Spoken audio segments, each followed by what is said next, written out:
What up, gamers? I was relaxing on a nice Wednesday morning after a long weekend of grinding trials and getting people that new Adept SMG, and then randomly, Bungie posted this big blog related to Crucible and trials and updates and changes, and I'm like, ah crap, I gotta get in the shower, I gotta come upstairs, I gotta focus on making a video, and I'm just gonna focus on the Trials of Osiris changes. I'm gonna give you my thoughts, I'm gonna read through the whole thing with you, just the trials portion, and kind of talk about why I think this blog post is so good for the future of trials. All right, the first thing let's talk about and spend very little time on is this fire team matchmaking concept. We already had this first weekend of trials, and we've already talked about it in the past. This idea of teams of three match teams of three. If you're a duo, you'll match duo plus ones. If you're a solo, you'll match other solos, or sometimes go against a couple of duos as well. The idea behind this is really good. It basically allows you to have freelance every week. It's great for solos. It's great for duos. The one downside is definitely that the 3v3 playlist is going to be a lot less populated, meaning less strong connections and a lot more matching against the same teams. But that's the one downside. It's a really good thing for the playlist overall, with more solos and duos being able to just enjoy trials. But like I said, already have that info, already had a weekend of it. That's not the focus. Let's talk about the new things coming and how they're discussing a few trials labs on schedule for this season. It's going to follow the mid-season patch. They're going to gather feedback on a new matchmaking system that will remove the flawless pool and ticket-based matchmaking in favor of something different. And don't panic. I have a feeling a lot of people like the flawless pool, those people who like to play on Sundays and Mondays and have an easier run. I think that this thing they're going to introduce is actually going to be good for everybody. And I think if you just give me a moment to read through this, you're going to realize no matter which side of this flawless pool debate you're on, that these systems coming out are beneficial for everyone.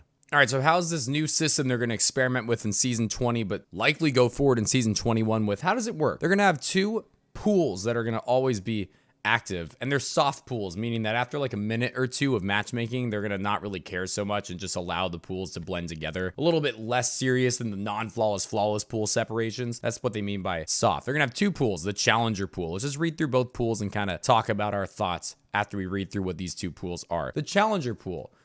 This is where most players who currently play trials on a week-to-week basis and who want to go flawless will play. It represents an experience more like the original iteration of trials in D1, without the focus on making games more difficult as the card progresses or after you've been flawless. And this is amazing. We'll talk about that more in a sec. This pool match is based solely on connection. There's no matchmaking based on tickets, wins, skill, any of that. Players who have any card with no losses, including a card after they reset, or those playing with someone in their fire team that has a card with no losses, they'll be placed into this challenger pool. The practice pool is targeted at a new or less experienced player base, players who are not ready to give going flawless a shot, and it represents a place for them to dip their toes into trials without being thrown straight into the deep end. This pool match is based on connection as well as weekly performance, aka how well you've done in trials that week, and it will reset every week. Only players with a flawed card or those on their first game of the week can play in this pool. Everyone in your fire team must have a flawed card or be on their first game of the week. This pool will naturally have stomp protection and farming protection, because if you're consistently struggling, it will reduce your weekly performance rating, which will give you easier matches. You'll be matching other people with really low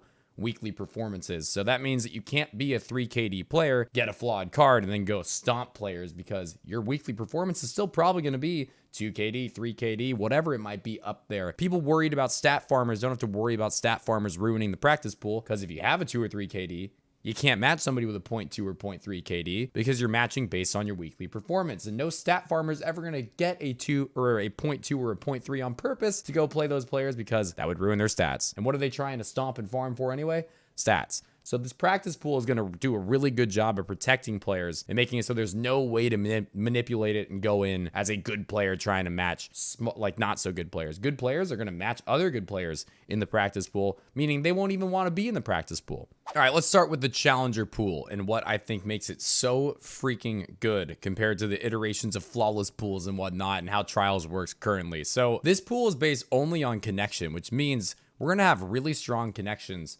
throughout most of our matches. What it also means is that we don't have this ticket win matchmaking system going on that we've had since year 2 of Destiny 1. In year 2 of Destiny 1, Bungie kind of came out with this new system of matching people based on the number of wins you had on your card. And at the time, it sounded really cool because their vision was trials is supposed to be really tough. We want going flawless to be really tough. We want you to have to climb a ladder to get flawless. We want that match at Lighthouse to be against the best of the best. We want you to have to fight for it, sweat for it. And people thought this sounded fun. It sounded fun for streaming. Like, ooh, that'll make good content. I want to watch these sweaty matches on Flawless Game. But then I think the community started to realize how much this sucks. Most people really struggle to go flawless. In fact, most Destiny players have never been flawless. So why would we want this idea of when they finally, after years of trying Destiny and trying Trials, they finally get to 5 or 6 wins on their card? Oh my God, they finally have a shot. Why do we want them to have to face the best of the best on their 5th and 6th games? This new system where you'll match not based on wins means that you don't have to worry when you get to games 4, 5, 6. Oh my goodness, you're finally about to maybe go flawless. You're not going to necessarily play better teams. And that's freaking great. The other side of this argument is people get really mad when they're on game 1. They play a good team. I'm on my first game. Why the heck am I playing you? You're so much better than me. Wouldn't it be better to match a really good team on game 1 where there's nothing you need to worry about? There's nothing at stake. There's nothing on the table. You lose on game 1, you reset, you've lost nothing. Wouldn't you rather match that really good team on game 1 rather than spend maybe years trying to finally get to a flawless game just in order to match that really good team? So this is going to be a really good thing in my opinion, because it's just going to allow more people that opportunity to go flawless. We don't have to make it so each game is harder. There's no reason for that. Winning 7 in a row, that's hard as it is. We don't need to add more difficulty to that process. I see this being good for everybody involved. All right, now let's talk about the practice pool a little bit, where I think very few of us will actually be. Imagine the really new players and the really, really not so good players. They just want to go into Trials for a small chance at getting some XP and getting some weapons and armor. They don't want to go in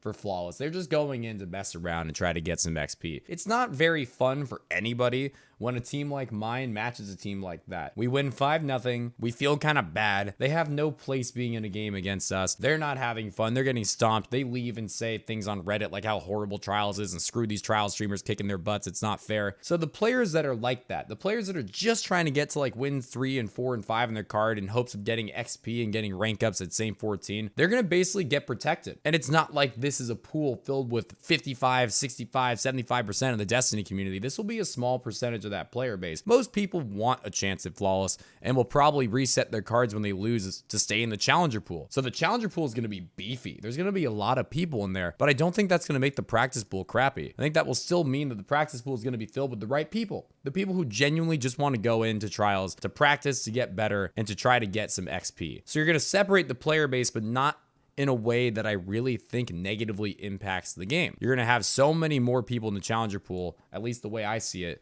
than you will in the practice pool. So the players that just want to play to get some XP feel protected, and everybody else gets to play together. It's going to be, in my opinion, a very, very good change to Trials to not have flawless pool, not have non-flawless pool, not have all these weird ways to get around flawless pool that has the community going against each other and fighting and saying, I'll never support this streamer again because they reset their card, and screw these people because they reset their card. Like, we take away this thing that divides the community. We take it away so we can all play together once again and not have these weird rifts. And we give the opportunity to have a thriving player base in the pool trying to go flawless, and a pool that allows the not so skilled players to just play against each other with not much at stake. I love it. I think it's fantastic. Now, for the gamers that love the idea of the flawless pool and think its removal could be detrimental to their experience, only time will tell. We don't really know for sure how everyone's going to feel and how everyone's going to experience Trials, but I feel like there are enough upsides we've talked about to way outmatch what the flawless pool removal will look like for everybody. The idea that you're not going to always have a harder game as you climb that ladder should make the experience of trying Trials in this new pool a lot better. It should also mean with the second Mercy, those sometimes you do match those really good teams. It will happen. You're going to match good teams in Trials. That will happen. But those times that you do match good teams in Trials, it doesn't matter quite as much because you've got 2 Mercies instead of just 1. And as I've heard for a year and a half from people in the flawless or in the non-flawless pool in my chat complaining about matching very good teams, people were resetting anyway and matching you in the non-flawless pool anyway. So it's not like you were completely protected from playing good players. You played them in the non-flawless pool anyway. You're going to play them in this new pool pool, but there's enough upside in this idea of a really healthy player base leading to faster and better connecting matches, with this idea of 2 mercies, with this idea of it not getting more difficult each match. I genuinely believe that all these updates make it better for everybody. Those players who are really sweaty, those players who are sort of sweaty, those players who are average, those players who don't ever want to go for flawless, those players who do sometimes want to go for flawless. The experience, in my opinion, should be better for every single one of those players, with all the things we've talked about considered. All right, we talked about the pools, and that was the main thing I think needed our attention today. Those are the main changes, but there are some other pretty cool changes coming to Trials, and I want to just go over that real quick. First of all, this is where they mentioned that they intend to push this live season 21. Everything we just talked about. So we did just talk about things that they're going to be doing tests on, labs on later this season, but they are planning on launching all this new stuff as an actual thing, full-time, season 21. And I assume the test will go well. That will happen. But here's some other changes, some pretty good ones. They're going to update the passages. They're going to make it so wealth will will reward extra trials rank on every win. The amount rewarded increases as your major rank increases. I don't know anything about the wealth card. I don't think I've ever bought one. So I'm not really the guy to talk too much about this, but I am the guy to talk about this. Mercy will now give you 2 losses if you've not been flawless that week. It reverts back to 1 loss once you have been flawless, but 2 losses on a mercy card. This is huge. It doubles the amount you can lose. The amount of times that people have to reset their cards. They fell at the gates. They were so close. They're so bummed. They'll now get another try. That's an amazing addition. Flawless is still tough. It's still hard to win 7 straight games. It's still hard to win 7 out of 8. And this now means you only have to win 7 out of 9. That's still statistically very difficult to do. They're not making going flawless easy. They're making the system more forgiving. And I don't think at year 9 of Destiny, we need a system that is ridiculously, insanely hard and only the best of the best should get the loot. No, if you manage to win 7 out of 9, you deserve the freaking loot. I don't care what anybody says. That is my opinion, and I'm sure people will agree with me. And this allows more people to get flawless, less reset cards.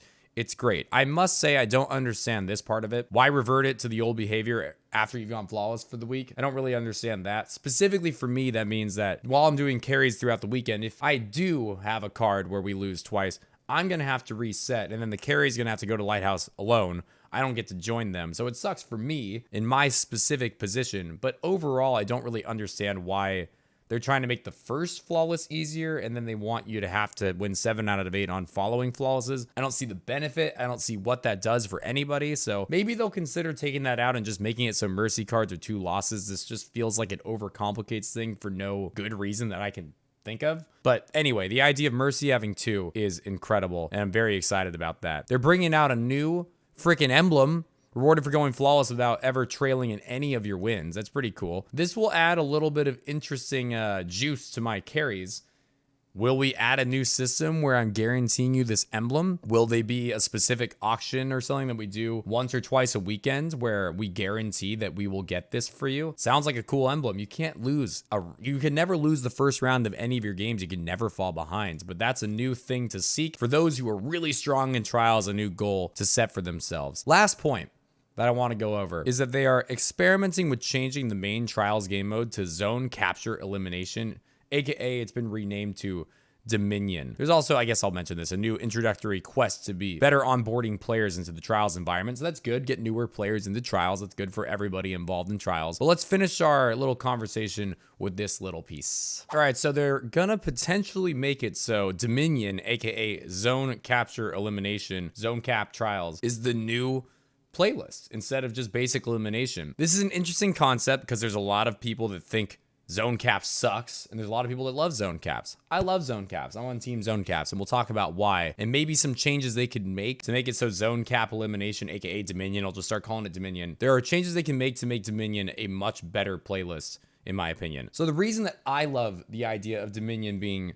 permanent is because there are a lot of Trials matches where teams get nervous against each other. I experience this a lot because there's a lot of teams that match me. They get nervous. When teams get nervous, the most common thing that happens is standstills, standoffs. What this will look like is the round's a minute and a half. One team goes into a place that the other team doesn't go, and they wait. People are scared to challenge snipe lanes because they know that the snipers on the other team are good. People are scared to try to push angles because they don't want to isolate themselves from their teammates, and it leads to this just unnecessary minute and a half of waiting. Either team that makes that push is at a disadvantage while the other team sits and waits. So what zone cap elimination does, Dominion, what that does is force, instead of it being a minute and a half before someone's got to make a move, instead it's 30 seconds. Instead it's, let's cut this 90-second waiting period to 30-second waiting period. You'll still have teams that are scared to fight each other and that will go to their own separate spots, but that extra minute of just sitting and waiting for no reason is now deleted. You've got to make your move at some point. It's going to force teams to do it quicker. It eliminates so many minutes of just nothing that happened in Trials matches. That is the reason that I love Dominion. The downside of Dominion, Wells of Radiance is one of them, but more importantly, it's Titan Walls and Titan Bubbles. And before you look at me and you go, this freaking salty hunter just wants to get other subclasses nerfed, what a jerk. I actually mained Titan for my last few weeks of Trials last season, and I might even main it for the most part this season. It's strong, and I love the subclass. I honestly might be a Titan main for most of the season, so it's not just a salty hunter trying to get them nerfed, but Titan Walls are very good in normal elimination, and they just are freaking 4 times as good when you're on a zone and can put a couple of them down. It does need a little bit of a looking into and a little bit of a tweaking, in my opinion. You also have Bubbles and Wells, which are the two like lowest cooldown supers in the game, but are also like the best supers in the game for this game mode. So we probably shouldn't have the lowest cooldown supers also be the most, like, the best supers for Dominion. So I really do hope that we come forward with Dominion being the new Trials game mode, because it's elimination still. It's not capture. A lot of people get that confused. They think it's now capture. It's still elimination. 90% of my matches, of my rounds, are won by killing, not by sitting still on a zone. It's still fighting. It still plays, at least in my matches, almost the same. But when it does come down to these standoffs, when it does come down to getting to the zone and trying to cap it, I think that walls, I don't know what the right solution is, and these low cooldown supers need a little bit of a looking into to make this game mode feel a little bit more fun and a little bit more balanced. All right.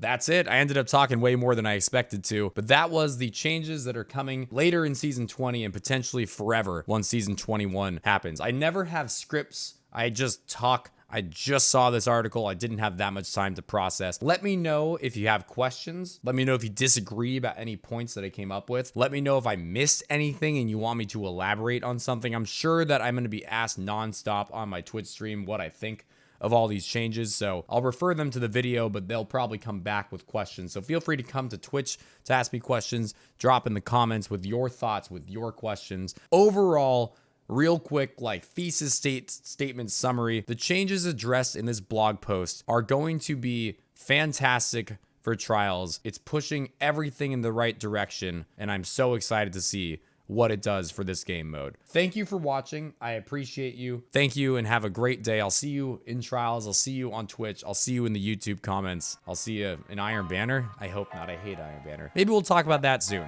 Later.